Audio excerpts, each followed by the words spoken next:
All right, everybody, we want to welcome you back to Pastor's Point of View. My name is Dr. Andy Woods, and the last time we were together, we had done a little presentation, if you will, on extremism kind of entering the American political fray. We talked about 6 people, you'll recall, and 4 of which are Islamic or adherents to the Islamic worldview. And so I was kind of thinking, and if people can go back and watch that, it's Pastor's Point of View number 69 on our YouTube channel if you're interested in that. So I was thinking to move on to something more Christmassy, like maybe some talk about eggnog or, snowflakes or whatever. Maybe we could talk about the religious significance of the J in a candy cane. Yes, that's going to come up today. That's going to come up today. Did you know candy canes are in the Bible? They're a big threat to our freedom. So, according to one principal, or actually public school teacher, that's the case. But we'll get to that. But there was something that happened in Houston after our last show. I found out that the mayor of Houston has made December the 9th CAIR Day. CAIR as in not C-A-R-E, but CAIR, which stands for Council on American and Islamic Relations. Right. And so that's sort of an outworking of the extremism, that we were talking about last time. So consequently, I thought we would do a part 2 on what we started last time. And that's why we invited back Toppling Bench, who is someone that we appreciate here at Sugarland Bible Church. She's a member of Sugarland Bible Church, along with her family, and she just has a heart for political things and kind of keeping us informed about politics. So we always like to tap into her vast reservoir of knowledge when it comes to these kinds of things. And she brings in all these books and cards and always has some wonderful things to say. So we very much appreciate Toppling. But before we get to that, a lot of people might be thinking, well, why should we listen to you folks? You folks, really aren't that accurate, in what you say. Well, I would invite people to dial back to Pastor's Point of View number 68. And in Pastor's Point of View number 68, I don't think you were in that particular one, but myself and Brother Jim talked about a United Nations treaty that is going to make migration a fundamental right. And we said that's going to be signed soon in Morocco. And here's an article from the OAN newsroom, December 10th, 2018. It says leaders of 164 nations signed the Global Migration Pact amid opposition. So I'm very happy that the United States is not part of that group. But this pact that we talked about is now a treaty amongst 164 nations. So the pretext for global governance, is largely in place now because of that treaty. And then I would invite people to dial back to Pastor's Point of View number 57. And we made some references to it in Pastor's Point of View number 65, and it had to do with Brett Kavanaugh. And even before all of those unfair accusations were brought against him, we warned that this guy is really not a true conservative at all. All you got to do is look at his voting record. And the frustrating thing about it is when those unfair charges were brought against him, that's where the discussion was. Nobody was looking at his record anymore. All people could talk about is how unfairly he was being treated, which he was. But the reality of the situation is we told people the guy had an extremely liberal judicial record. And lo and behold, what happened recently is there was a case called G versus Planned Parenthood of Gulf Coast.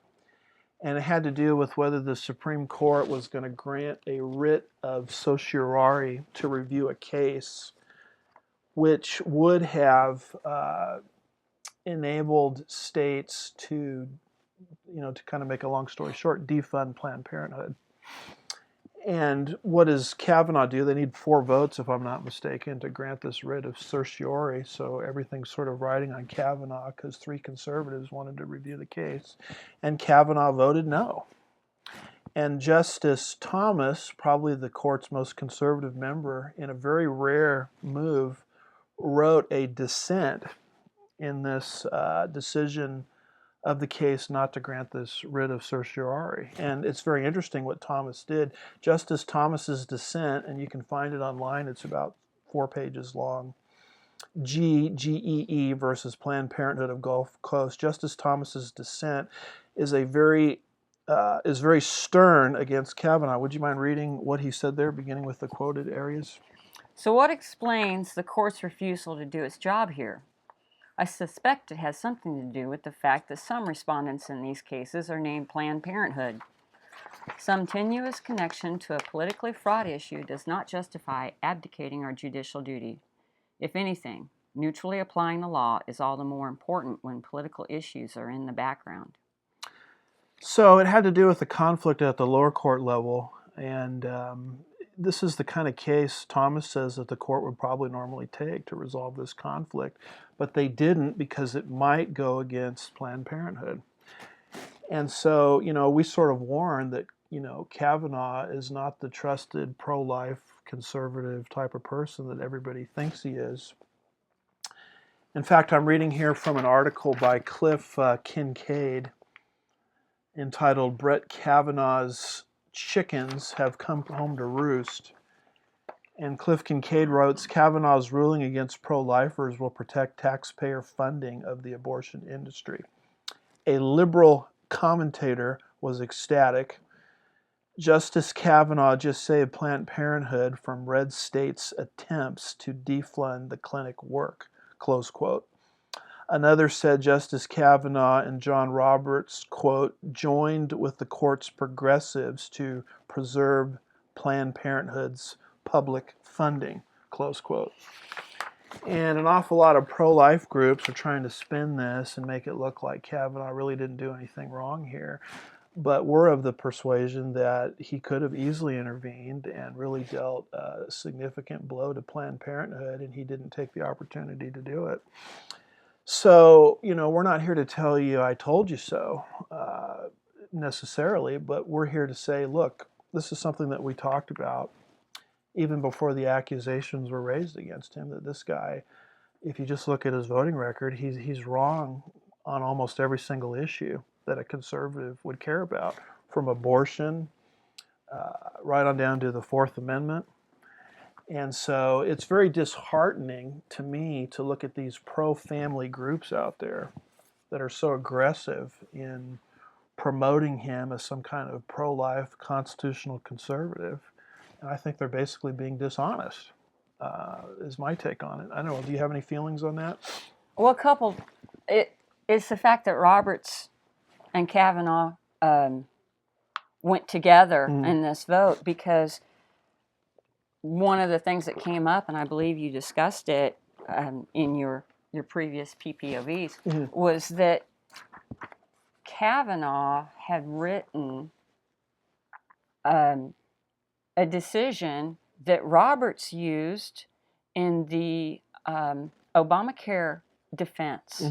So I think they're very like-minded and are probably going to double team on things, Yeah. You play basketball, double team, they're going to be going like this together. There was another thought, but it flitted away. But I'll speak up if it comes back to me. That happens to me too sometimes. This is why I take notes. And by the way, there's biblical precedent for that, because the Apostle Paul in 1 Corinthians chapter 1 talks about baptism, and he says, some of you, I can't even remember who I baptized. So he had kind of a senior moment. Oh, I'm in good company but then. That happens. But the reason I'm bringing these things up is, look, folks, we're not here to make folks happy. We're not here to placate the Republican Party or the conservative movement. We're here to tell the truth, and we've actually been accurate in some of the things we've talked about. We're not prophets. I'm not a prophet nor the son of a prophet. Tommeli is not a prophetess, but we can read the tea leaves. Mm-hmm. We're certainly not perfect in everything we say, but the UN treaty that we talked about is now a reality, and the Kavanaugh thing we talked about is now a reality too. And I think conservatives that are looking to Kavanaugh as some kind of conservative vote to undo Roe versus Wade and other things are going to be sorely disappointed. I mean, I think what we have on our hands is really another David Souter. You know, we're kind of Yeah, that stuck was with the him. thought. The thought was I had been hopeful, having known that he didn't have a conservative track record, even though that's what we were told.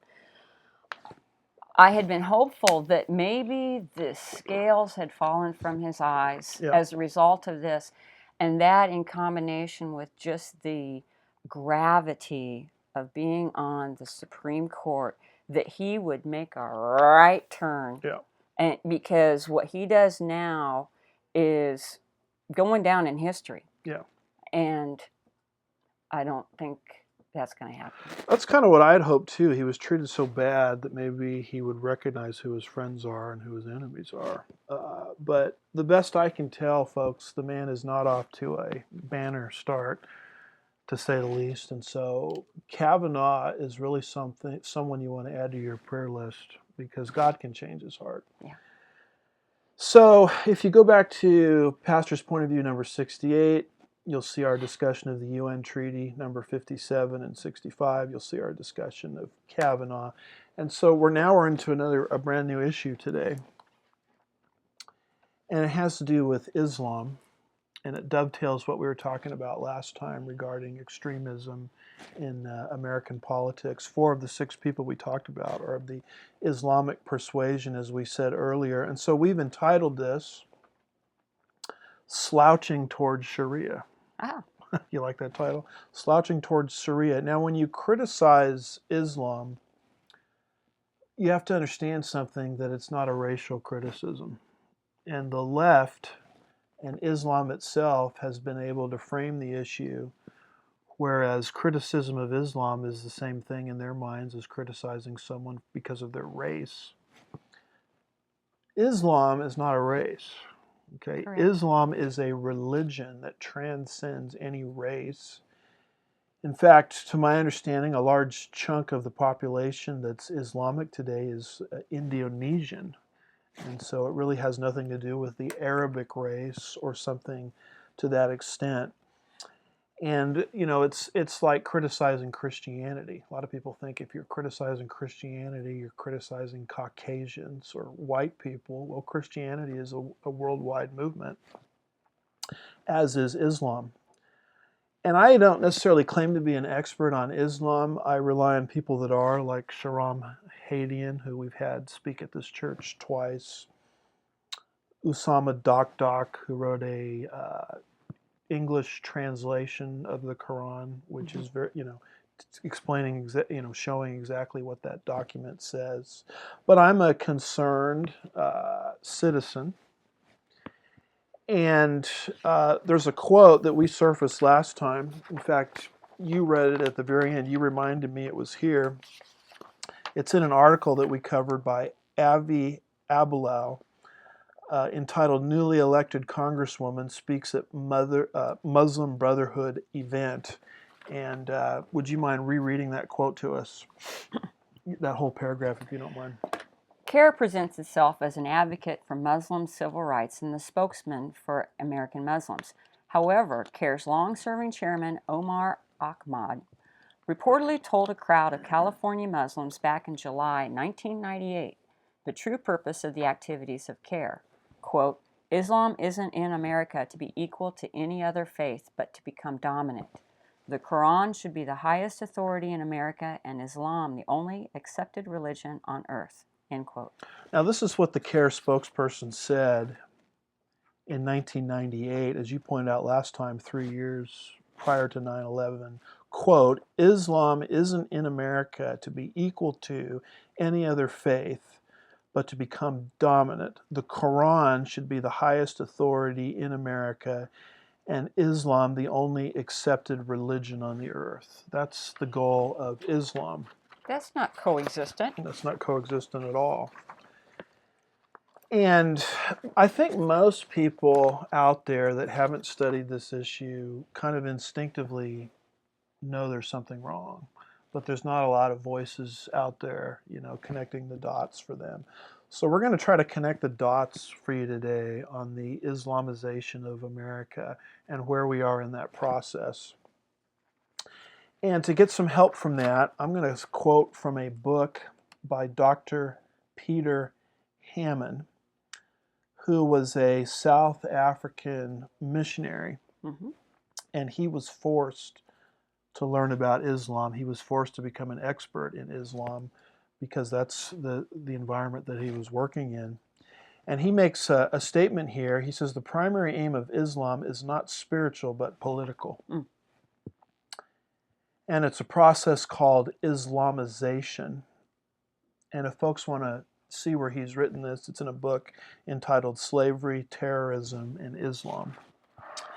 And Hammond says this: the ultimate goal of Islam is not to convert the world. In other words, they're not out to make us all Muslims. What do they want then? But it is to establish Sharia law over the entire world, something called caliphate.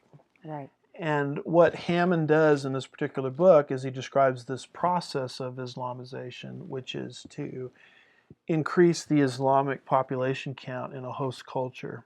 And as the population count of Muslims grows, they start acting differently depending on what size of the population they represent. So Hammond gives these numbers as follows. And here we go. At 1% of any given country, that's Muslims, will be regarded as a peace-loving minority, not as a threat to anyone. That's at 1%. At 2 to 3%, they begin to proselytize from other ethnic minorities and disaffected groups, with major recruiting from the jails. Don't we kind of see that? You have a lot of conversions, Islamic conversions in jail, from the jails and among the street gangs. So that's what they're doing at 2 to 3%. From 5% on, they exercise an inordinate influence in proportion to the percentage of the population. Listen to this. They will work to get the ruling government to allow them to rule themselves under Sharia law. So what they want is a parallel society, a society within a society where they're following their own legal code. And do we see that happening? Yeah. We surely do. I have an article here from the Political Insider, and the title of it is Muslims Are Angry at Texas Mayor After She Stops the Sharia Court. And this is the mayor in Irving. Her name is Mayor Beth, I hope I'm pronouncing this word right. Van Dyne. Van Dyne, okay, good. And why don't you read the first couple of paragraphs of that particular article? And I'm just trying to show people that what Peter Hammond predicted is actually playing out right now in the United States. First of all, in Irving, Texas, but also in Michigan. There's a very strong presence of Muslims in Dearborn, Michigan. And so why don't you read a little bit from that? This radical group of Muslims is not pleased with the mayor of Irving, Texas, after she put the end to America's first Sharia court. Mayor Beth Van Dyne has accused mosque leaders of creating separate laws for Muslims, which is why the city voted to stop these supposedly voluntary tribunals from operating. In a very close 5-4 vote, the city of Irving ruled to back the Texas state bill banning foreign law from the state. The bill doesn't mention Sharia or any religion, but it's a huge defeat for Sharia supporters, as such courts are in violation of the U.S. Constitution. So they were trying to set up this Sharia court in her city, and her and the city council said, no, you're not going to do that. Now, when I heard about this, I sent her an email, saying, thank you for taking a stand. I mean, to me, we talk about heroes and heroines today. this to me is an example of a true American patriot and heroine. And I don't think we should take people like this for granted. I think we ought to encourage them. You know, I can imagine the hateful emails that she received, being a xenophobe and a bigot and a racist and all of these kinds of things. I mean, I think she did the right thing here. And what she did is resist what Peter Hammond said Muslims will do when they gain about 5% of the population count. Let's continue on with Peter Hammond's statistics. He says when Muslims reach 10% of the population, they will increase lawlessness as a means of complaint about their conditions. So they want to portray themselves as some kind of, persecuted minority. And he says any non-Muslim action that offends Islam will result in uprisings and threats. That's when they gain about 10% of the population. Peter Hammond watched them do this in country after country after country. And this is kind of the boiling pot, if you will, slowly being boiled that America is in. Then he goes on and he says, after reaching 20% of the population, expect hair trigger rioting, jihad militia formation, sporadic killings, and church and synagogue burning. At 40%, you will find widespread massacres, chronic terror attacks, and ongoing militia warfare. From 60%, you may expect unfettered persecution of non-believers and other religions, sporadic ethnic cleansing, otherwise known as genocide, use of Sharia law as a weapon, and I'm not even sure if I'm pronouncing this word right, but he says jizya, which is a tax that will be imposed on infidels, which I guess that would be people like us, right? And then he says, and here's the last stage, after 80% expect state-run ethnic cleansing and genocide. So Peter Hammond watched this go on in place after place after place, and I think we're clearly in the early stages of this. You know, the real question is, where are we in this continuum? Do you have any thoughts on that, where we are? I mean, I think we're clearly at the point where they're trying to argue that they should be governed on a legal system that's their own, independent of the United States Constitution. Well, I think, yes, this mayor stopped them at, say, about the 5% to 10% there, because by trying to create this parallel society, this dual court system, then they were going to remove themselves from under the Constitution. And as I recall, the circumstances there were that they weren't even people that were going to be their judges. I don't know if they gave the name judge or if they had another title, but what would effectively be a judge in these tribunals that they wanted to set up didn't satisfy the legal code here in Texas that you have to be legally accepted as a judge. And so they didn't even qualify, let alone the whole argument of religion. So you could go after it and say, no, I'm not doing this because of your religion. I'm doing this because you don't meet the legal standard. Yeah, we should base our arguments on the United States Constitution also, which is supposed to be the supreme law of the land. Right there. And she's got a pocket copy of it.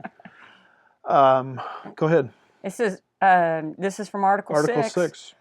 It says, shall be the supreme law of the land, talking about the Constitution, and the judges in every state shall be bound thereby. So see, even these tribunals, they were to have been bound by the Constitution, and they weren't going to be. Right. They were going to do their own thing. Yeah. And citizens need to be equipped to argue this, or at least convince their friends why this is wrong, because I don't think your average person understands why this is a problem. Because the whole argument is if you're against this, you're racist and you're intolerant.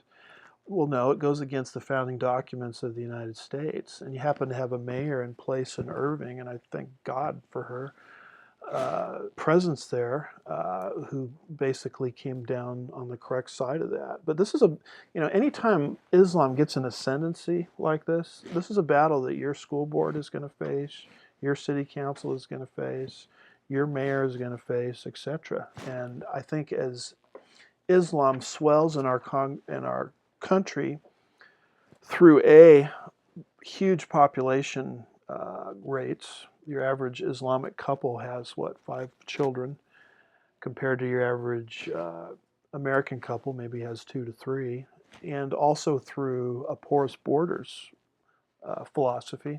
Mm-hmm. As Islam grows, expect these kind of attacks to occur legally, against the founding structure of the United States.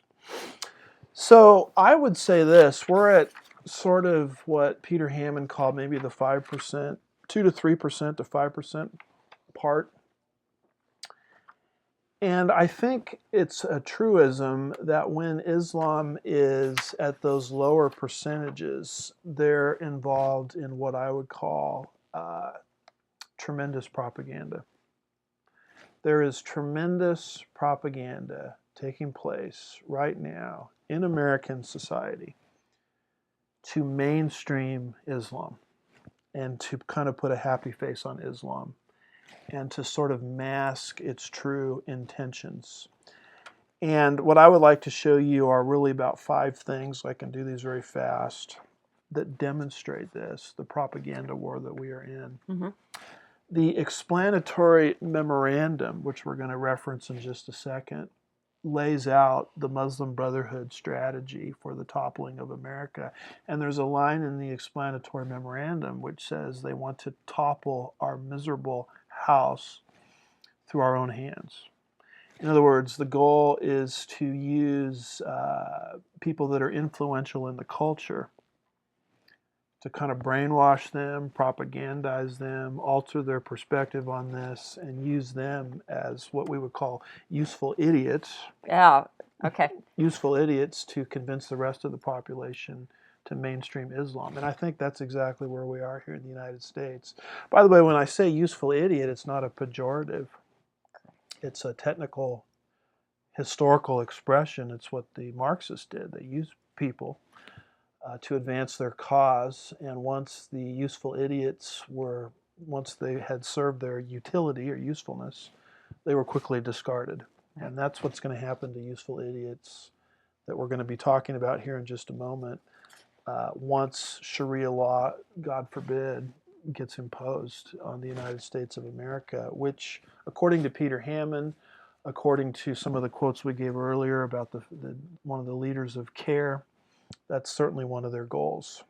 Well, and to kind of lead into that, see, when we're talking about this CAIR event, aren't they gathering and creating their litany of offenses and the way that they're being oppressed? Mm-hmm. And that's what we see from Linda Sarsour. Mm-hmm. So they're pressing, you said right now you think we're around 5%. They're pressing towards that 10% goal right now. Mm-hmm. And it's systematic. And what does the saying go? Those that don't learn from history are condemned to repeat it. It's not like they haven't done this before. And, today the argument is so wrapped up in political correctness, everybody's afraid to touch it. Well, folks, we're not afraid to touch it. And I hope you're not afraid to touch it, because this is your future. Well, the first thing of 5 that I'd call people's attention to is this decision. I made reference to it earlier, to Houston Mayor Sylvester Turner proclaiming December 9th as CAIR Texas Houston Day. And that's what sort of, once I learned of that, I wanted to do a part 2 from last week. And Pamela Geller has an article on this in her Geller report dated December 10th, 2018. And I tried to chop it down a little bit so you don't have to read as much. But why don't you read a little bit, and I'll try to interrupt you at some point if it gets too lengthy. But Pamela Geller talks about this. By the way, haven't we had problems with Houston mayors before? Yes. Something about subpoenaing Sermons. Sermons, yeah. And by the way, we're in Southwest Houston, Sugarland. We're not formally in Houston's borders, but we're right next door. And so we were very active in the fight against Denise Parker and her desire to subpoena the sermon notes of 8 pastors related to what was called HERO at the time, HERO, and it was one of those transgender ordinances related to bathrooms and that kind of thing. So anyway, the liberal Houston mayors is not a first-time problem for us. Right. But go ahead. So I'm doing the whole Yeah, backsides. I'll interrupt you. If it's too much, but you can just Okay. read a little bit of it and just to let us know what's going on. Houston's Sylvester Turner proves that no doubt has no idea that during the course of the Holy Land Foundation trial, the trial of what was once the largest Islamic charity in the U.S., that was since shut down for funneling money to Hamas, many incriminating documents were entered into evidence. The most significant of these was an explanatory memorandum on the general strategic goal for the group in North America, employing U.S. Muslim Brotherhood groups that could help convince Muslims that their work in America is a kind of grand jihad in eliminating and destroying the Western civilization from within and sabotaging its miserable house by their hands, so that Allah's religion, Islam, is made victorious over all other religions. These groups, CAIR, ISNA, NAIT, and all, were identified in the U.S. government's case against Islamic terror funding charities as participants in a network of U.S.-based organizations affiliated with the designated foreign terrorist organization. Do you want me to give out those Sure, please. acronyms? Yeah. Okay. That'd be great. So CAIR is the Council of American Islamic Relations, and then ISNA is the Islamic Society of North America. NAIT is a North America Islamic Trust. Were identified in the U.S. government's case against Islamic terror funding charities as participants in a network of U.S.-based organizations affiliated with the designated foreign terrorist organization. According to the government's memorandum in opposition to petitioners' Islamic Society of North America and North American Islamic Trust's motion for equitable relief on page 12. I think so. You've got it front and back, but I didn't do front and back. So. Oh, okay, so then this is. Yep. At the end of the document, the memorandum lists those Muslim Brotherhood organizations that, if they all work together, could help accomplish this grand objective. These organizations include ISNA and North American Islamic Trust, the Occupied Land Fund, which is the former name of the Holy Land Foundation, the Islamic Association for Palestine, known as IAP, the United Association for Studies and Research, UASR, and others. Okay, well that's good. I think people get the gist. The fact of the matter is CAIR has a paper trail, and it's involved in an actual legal case of being involved in a network of conspirators to bring down the United States of America. And so their name actually appeared in this case, the Holy Land Foundation trial. Correct. And I emphasized Occupied Land Fund because when I was reading this article, that struck me. You know, we talk about Orwellian and how there's so many times that you want to make something sound innocuous or innocent. So they changed their name from Occupied Land Fund, which is a giveaway of their perspective of that of Israel. And they changed it to Holy Land Foundation. Wow, amazing. Here's an article called The Islamization of Minnesota Media by John Gilmore, December 13th, 2018.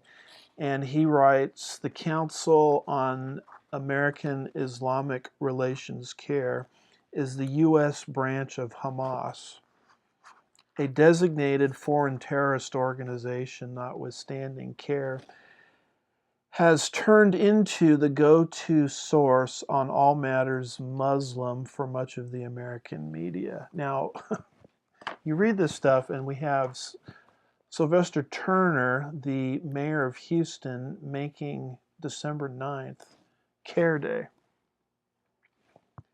And you wonder, am I living in a fantasy world? Am I living in a cartoon world? Here is a terrorist organization as represented by legal documents in the Holy Land Foundation trial. Yeah. Why in the world would we turn that into a day to commemorate?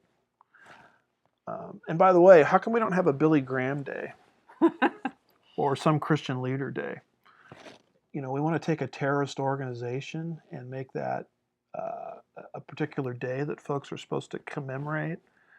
And what I'm trying to get across is how far down the road we are in this propaganda. I mean, Houston's not a small city. It's one of the largest cities. Yeah, I think we're fourth. The fourth in the United States. And we've got a situation where the mayor there apparently is putting a happy face on Islam. I think we actually have the proclamation that he issued. We may have a screenshot of that. And we're going to try to put that up on the screen for folks to take a look at so people can see. But if this doesn't make your blood boil, if this doesn't outrage you, I really don't know what will. I mean, to me, the whole thing is so outrageous. And is there anything, you have it in front of you, anything on there you want to talk about? Well, I'm just noticing that, boy, they hit the ground running. So we had 2001, and this CAIR Texas 9/11. Yeah, 9/11. The Houston chapter of CAIR was founded in Houston in 2002. And I went to their webpage and was looking it up real quick. And so this very conference that they were holding, this 17th annual banquet, that then now, Mayor Sylvester is giving them this acclamation, then they had that before they had actually opened their office, which was in February of 2003. So on their webpage, they're saying, well, we were founded in December of 2002, and we opened our office in February of 2003, but December of 2002 is when they held the first conference. So this is a strategy. Yeah. These people know exactly what they're doing. And, the heartbreaking thing is while this is happening, you have another headline that shows up December 11th by Amy Sherman from Political Fact, and it says this: an elementary school principal has been portrayed as a Scrooge after multiple news reports and websites said she banned candy canes at her school due to what she said was religious significance. Would you mind reading that part there? Several posts on Facebook had a version of this headline: Principal bans candy canes because the J shape stands for Jesus. Did you know that? The J on a candy cane is Jesus? I had no idea of that. But go ahead. Yeah. This post was flagged as part of Facebook's efforts to combat false news and misinformation on its news feed. And then they have read more about our partnership with Facebook in quotes. In this case, it was accurate that the principal attempted to ban candy canes, but the district reversed her ban. Leading up to the holiday season, the principal at Manchester Elementary School in Nebraska, Jennifer Sinclair, sent a staff memo outlining rules for the holiday season. Her list included not acceptable items or practices for the classroom, including Santa or Christmas art on worksheets, Christmas music, and books and ornaments. Do you want me to keep going? No, she that's provided good. the guidance? Yeah, okay. I mean, I think we get the gist. I mean, here's Sylvester Turner making December 9th CAIR Day, while simultaneously you've got a teacher. I guess it's a principal, wasn't it? Yeah, she's a principal. She probably worked her way up, though. Principal basically saying that you can't have a candy cane in a classroom because it reminds us of Christianity, because the J reminds us of Jesus. Now, it does say that her decision there was reversed by the district, but I guess what I'm trying to get at is look at the propaganda we're under here. Well, and if we're going to suffer persecution, can we suffer it for the right reason? I mean, it's not that it's a J for Jesus. It's that it was originally to look like the shepherd staff. Sure. Good point. Oh, well. But we're so far down the road with this that we're upset about candy canes. At least this particular principle was temporarily. But the CAIR Day, an international terrorist group commemorating that, nobody seems to care. In fact, the fourth largest city in the United States, is promoting CAIR Day. While simultaneously we're trying to ban candy canes because the J reminds us of Jesus. I mean, if you put your ear to the ground and you listen very carefully, you can hear George Washington, Thomas Jefferson, Benjamin Franklin rolling over in their graves. Let me take you to, just for the sake of time, take you to another piece of propaganda. This is the Pope. Here's an article from Robert Spencer's Jihad Watch, dated December 10th. 2018, the Pope says Christians murdered by Muslims are a testament. This is just mind-boggling that an adult would make such a statement, particularly someone in his influence. Christians murdered by Muslims are a testament to God's plan for peaceful coexistence of Christians and Muslims. And the Robert Spencer article has the statement by the Vatican. And prior to that, Robert Spencer makes some commentary about it. Would you mind reading what Robert Spencer has to say about this? Yes. The lives of 19 religious men and women martyred during the Algerian Civil War are a testament to God's plan of love and peaceful coexistence between Christians and Muslims, Pope Francis said. A more serious analyst would note that they were, after all, murdered. So they might not be that great a testimony to peaceful coexistence between Christians and Muslims. But this is the Pope who has said that Muslim terrorism does not exist. So he affirms that by beatifying, is that how you pronounce that? Beatifying our 19 brothers and sisters, the Church wishes to bear witness to her desire to continue to work for dialogue, harmony, and friendship, ignoring the fact that the murder of these people drowned their desire for dialogue, harmony, and friendship in their own blood. There may be some room for dialogue, but only if it is informed and realistic, not based on wishful thinking and willful ignorance. And this is what the Vatican said. Algerian martyrs bear witness to Christian-Muslim peace. Pope Francis says by Catholic News Service, December 10th, 2018. Folks can pull up this article by Robert Spencer on Jihad Watch and get the citation from the Vatican. So here we have Muslims murdering Christians, and the Pope comes out and says that's actually a testimony to peaceful coexistence between Muslims and Christians. What do you call that? You call it gross propaganda. It's the same type of propaganda people are under when they make CAIR a respected holiday that we're all supposed to commemorate and venerate, even though CAIR is a terrorist group, according to the American judicial system and the Holy Land Foundation trial. Well, third piece of propaganda, this one hits home. This is a picture that appeared literally, not a picture, but what do you call it? Billboard, thank you.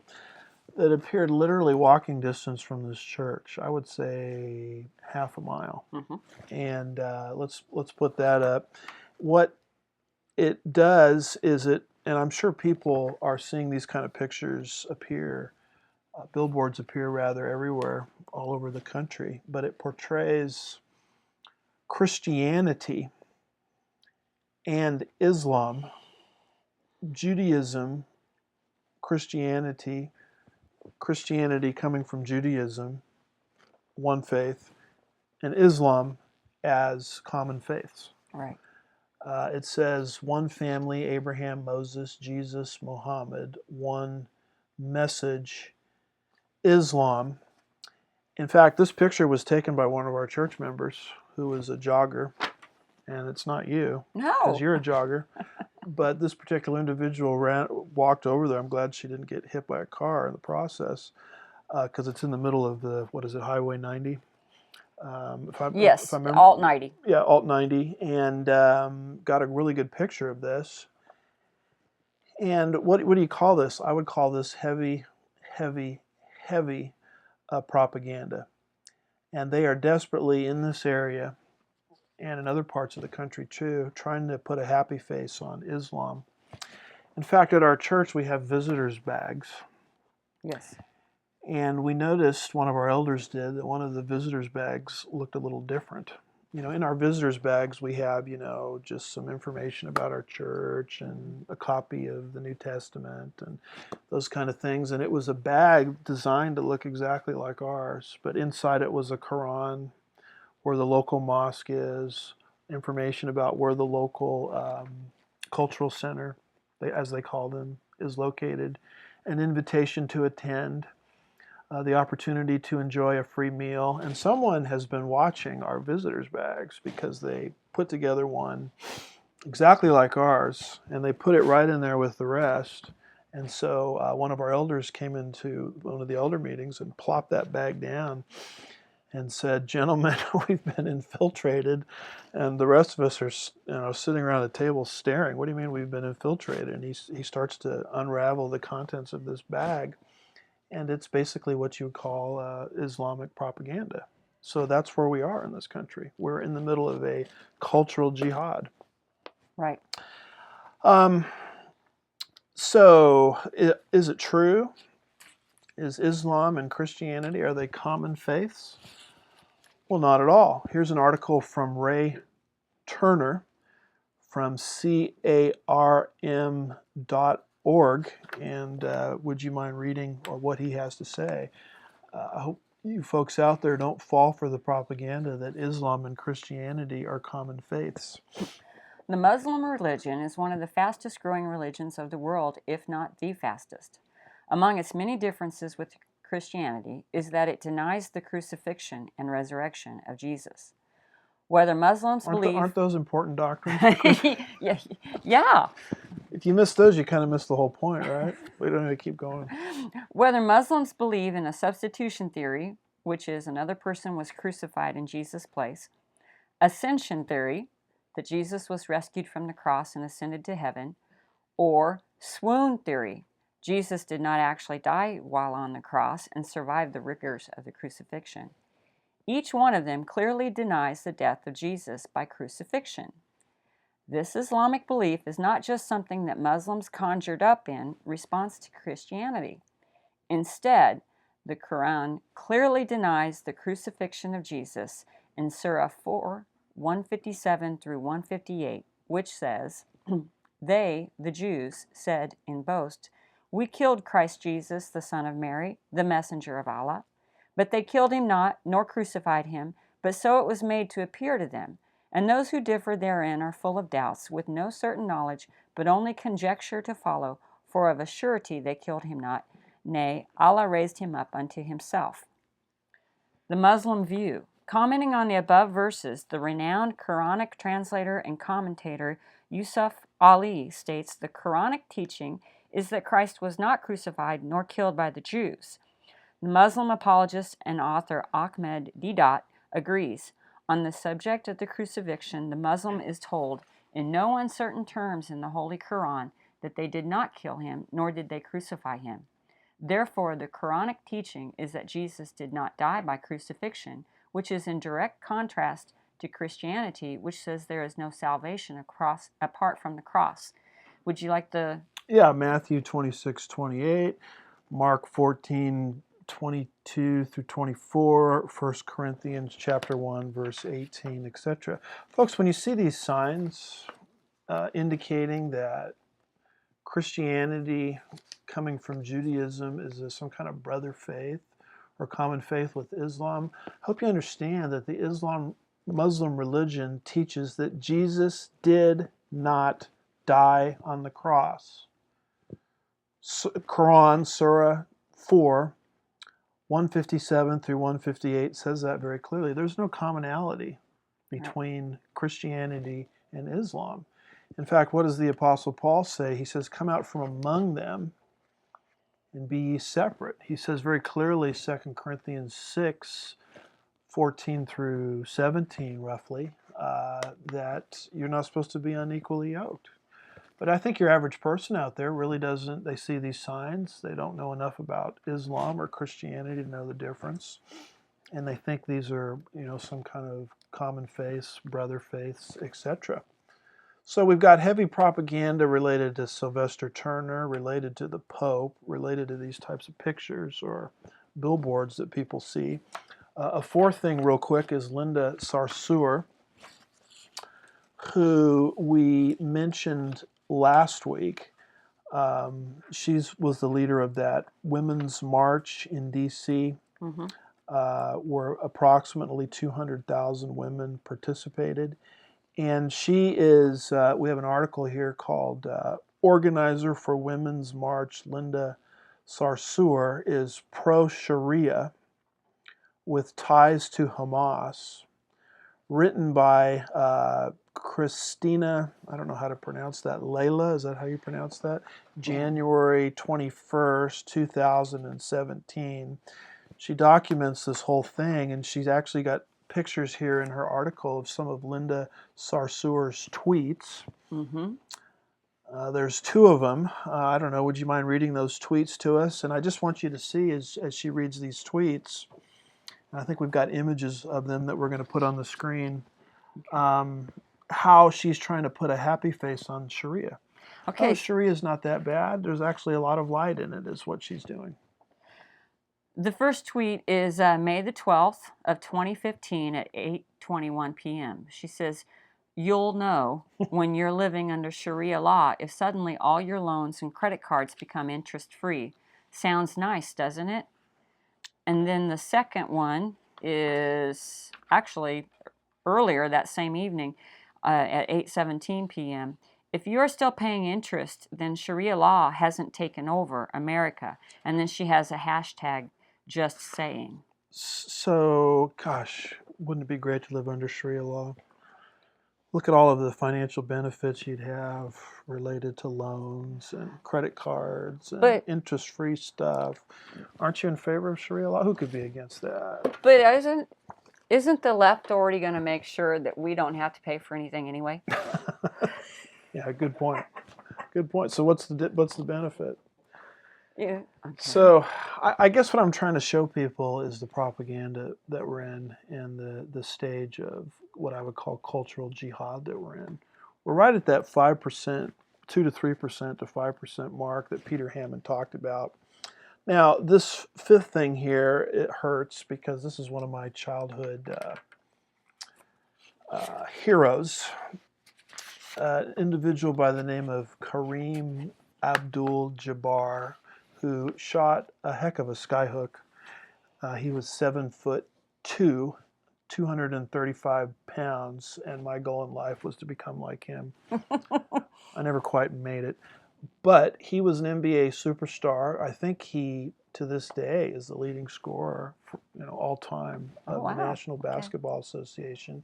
I remember when he hit that skyhook there in Utah against Mark Eaton, who was 7'4", and thereby became the leading scorer all time in the NBA. So his name originally was Lou Alcindor, played for UCLA. I think he won about 3 championships for John Wooden's UCLA, and then he went on and he had a tremendous career in the National Basketball Association. And he became, from Lou Alcindor to Kareem Abdul-Jabbar, because he converted to Islam. And what he's done with the rest of his life, I'm sad to say, is he's become basically a propagandist for Islam. And here he is criticizing Ben Carson. You remember Ben Carson? Yes. He ran for president, and during the campaign, at one point made a statement that the principles of Islam are incompatible with the principles of the United States Constitution. Which to me I think is a reasonable statement that even Muslims themselves recognize. That's why they want their own court systems and things like that. They want a parallel legal system. And of course, MSNBC, a very left-wing liberal cable news station, immediately puts Kareem Abdul-Jabbar on TV, and he begins to criticize Ben Carson. So this little clip only goes about 2 minutes, and so we're going to go ahead and play that. You once famously said about Kermit the Frog saying, it's not easy being green. You said, try being a Muslim in America. That takes us to what Ben Carson said yesterday, where a Muslim should never be president of the United States. First of all, what's your reaction as a Muslim in the United States? And secondly, do you like the fact that actually most people rose up from Ted Cruz left, criticizing him for that? I was very disappointed in Dr. Carson, and I was reassured by most of the responses, because religion has nothing to do with it. It is your qualities as an American citizen, and if you believe in the Constitution and you want to fight to preserve and enhance it. And most Muslim Americans come in the second category there. Religion is not supposed to be a litmus test for office here in the United States of America, and I'm glad most Americans feel that way. And what's worse, people suggesting that Barack Obama is a Muslim, It's absurd. or that somehow being a slur if he were a Muslim. Right. It's, So many people were disappointed that a black American could be elected president that they have to invent all these fictitious reasons why they don't think they have to respect the fact that he is president. No. He won the office, he beat him twice. You know, I think that's the worst part for most of them. He whipped them, and they don't like that. Hey YouTube fans, I'm Luke Russert. Thanks for checking out. So, what would you say to that? I would just say this, Kareem. I'm glad you can shoot that skyhook, because you don't really understand the ideology of the movement that you represent. You see the narrative, first of all. Yeah, but I just think that he's really had a rough life in America. He had that basketball career and all the money that he earned from that, and he has been so oppressed. Yeah. I want to play a little fiddle for him, you know, because he's just so suffering so much. I could get wound up, but the other thing is they kept using the phrase, Pastor, Muslim American. Mm-hmm. Well, we're not supposed to be divided. We're supposed to be Americans. They are driving this narrative of division, and that's the Marxism. Mm-hmm. All excellent points. The narrative is us Christians are persecuting Muslims in America. Even though, as you pointed out, he's made multiple millions of dollars shooting that sky hook. We can't be that bad of a country.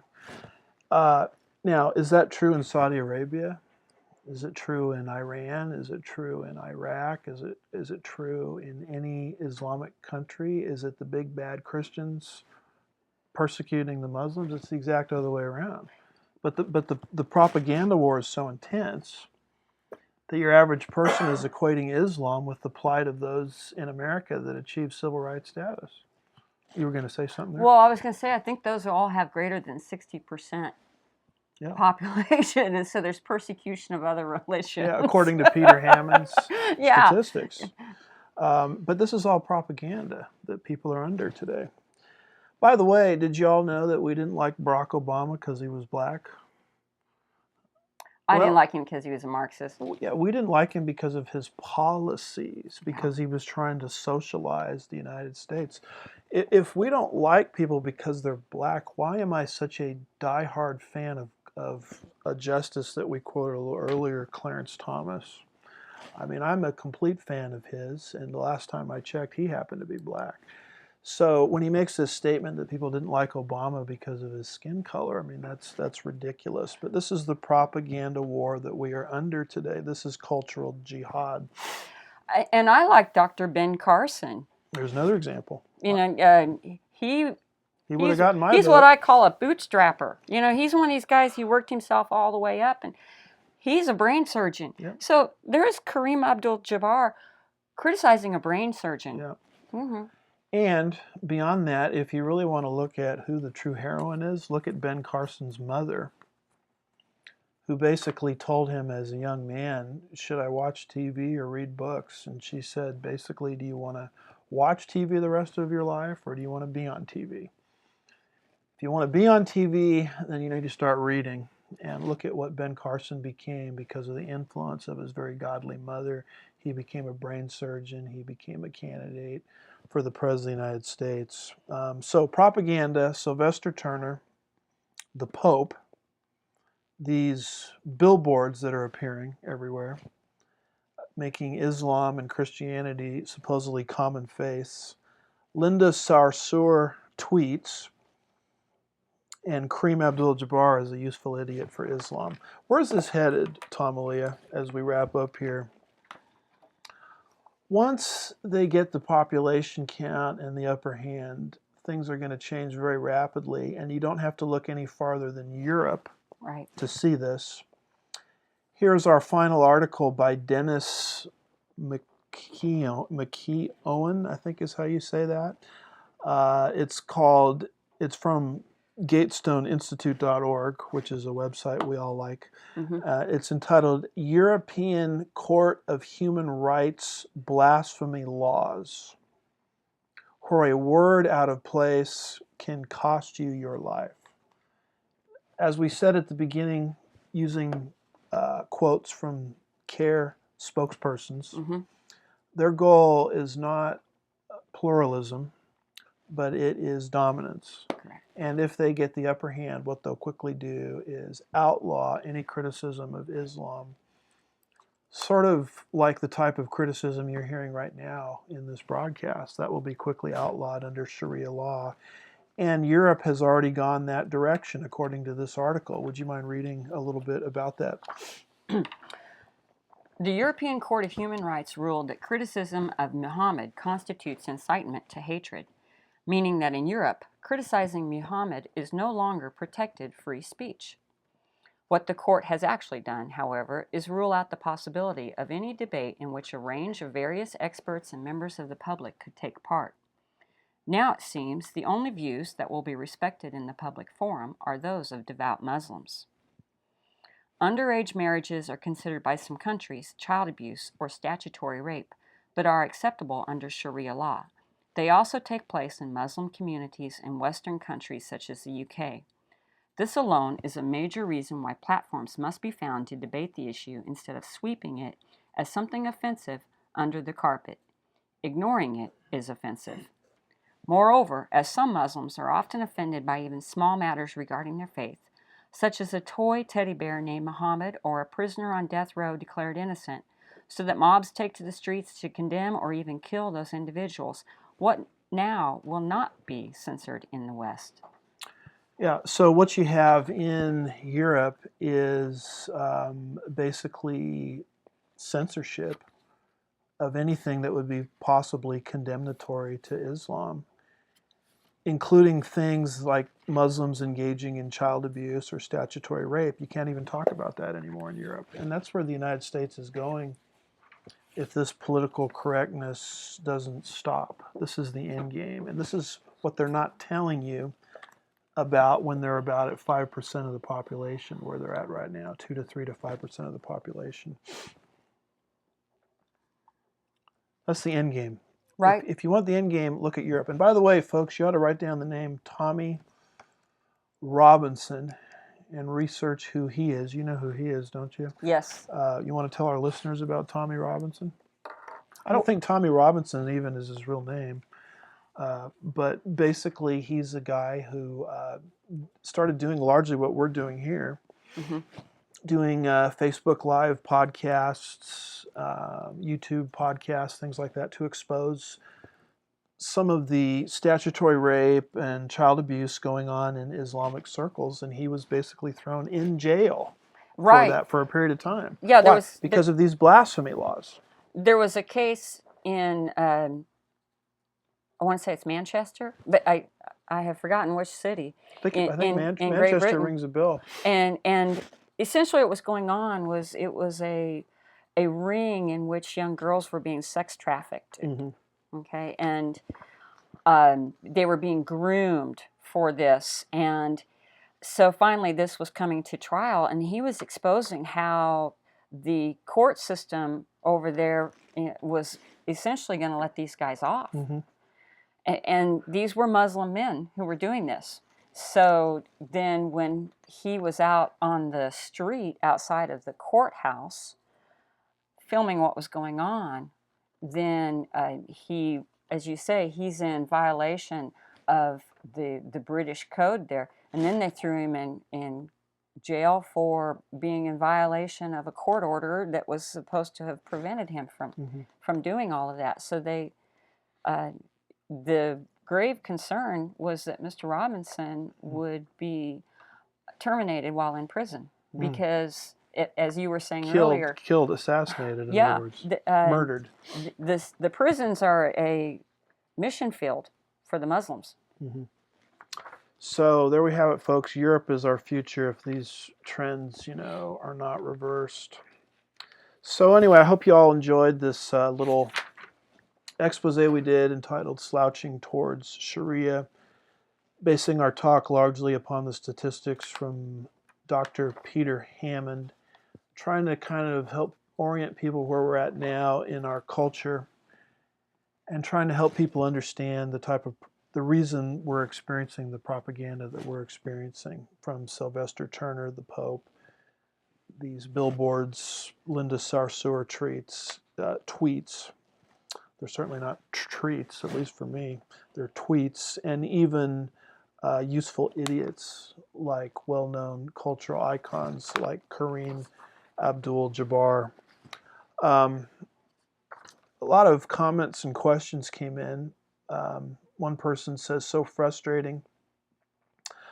I talked long and hard. I wrote articles. I prayed more than anyone else. I left the issue of the new Supreme Court justice in the hands of Almighty God. He is still in control. And I recognize that, but I mourn the loss of confidence and trust that I used to have in our government. I finally understand that your political label means nothing. Neither do your Christian advisors if you're the President of the United States. Welcome to the painful death of America. Wow. Another person says, I will now begin to live realistically and pray for the removal of God's enemies in America. Yeah, how do you know how to intelligently pray if you don't understand some of these issues? Another person says we need to stand strong against political correctness. Another person says political correctness undermines the First Amendment. Another person says, FYI, in 2017, American families with children had an average of 1.9 children under the age of 18.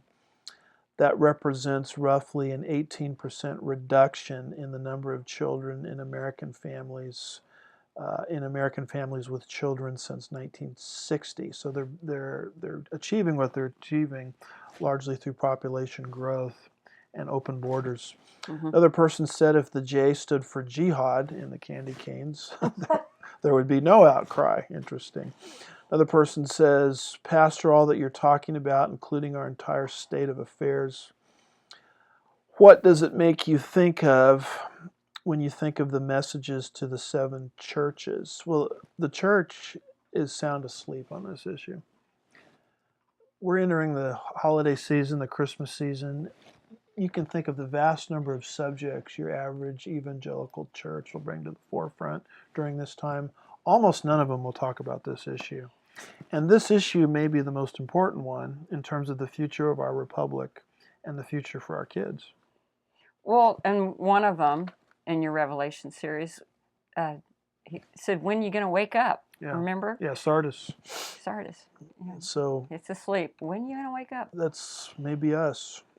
Another person says Kareem Abdul-Jabbar will have no opportunity to shoot skyhooks in hell. Woo! He must repent of this wrong thinking and his wrong living. Well, we pray for him that he'd come to know Christ as his personal Savior, just like anybody else. And by the way, this is not an I hate Muslims broadcast. God desires all to be saved and come to a knowledge of salvation. 2 Peter 3, verse 9. What we hate is the ideology of Islam that, first of all, entraps people in a works-oriented system, keeping them away from the grace that's available to them in Jesus Christ, and is also highly political more than it is religious, which seeks to enslave the masses via Sharia law. And then one more person says there may have been some that didn't like him, I guess Obama, for being black. But there were many others that loved him because he was black. No discernment. All really good points. Well, folks, at this time we're going to sign off. We like to thank Brandon House for carrying our broadcast at Worldview Weekend. You might want to check out his book, Marxianity, which is new. Have you read most of that book? I just received it, and so I'm getting started. You're just getting started. And then he's got another video out that goes about 6 hours called Sabotage, dealing with these very subjects. We would ask for people to like us literally and metaphorically, but literally on Facebook. All you got to do is hit share, and you immediately share the influence of this ministry into your friends list that we don't have any access to. We would also invite you to subscribe to my YouTube channel. Just go to Andy Woods, type in either Pastor's Perspective or actually, no, not Pastor's Perspective, Pastor's Point of View, and it should come up.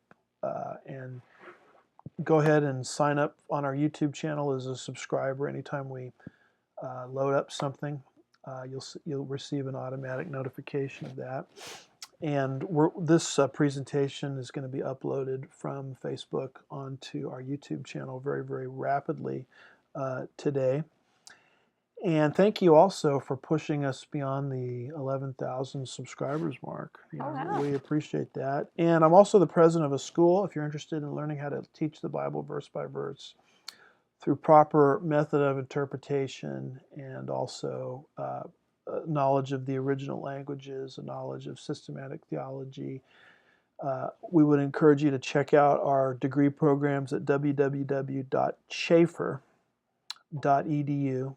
It's Chafer Theological Seminary, CHAFER, www.chafer.edu. And at this point, unless you have something you want to say, we're going to go ahead and sign off. Nope. Any I'm closing good. thoughts? All right. So we'll see you next time. And I promise you we'll do something a little lighter next time, not so heavy of a subject. Okay. Maybe something about messianic prophecy or something like that.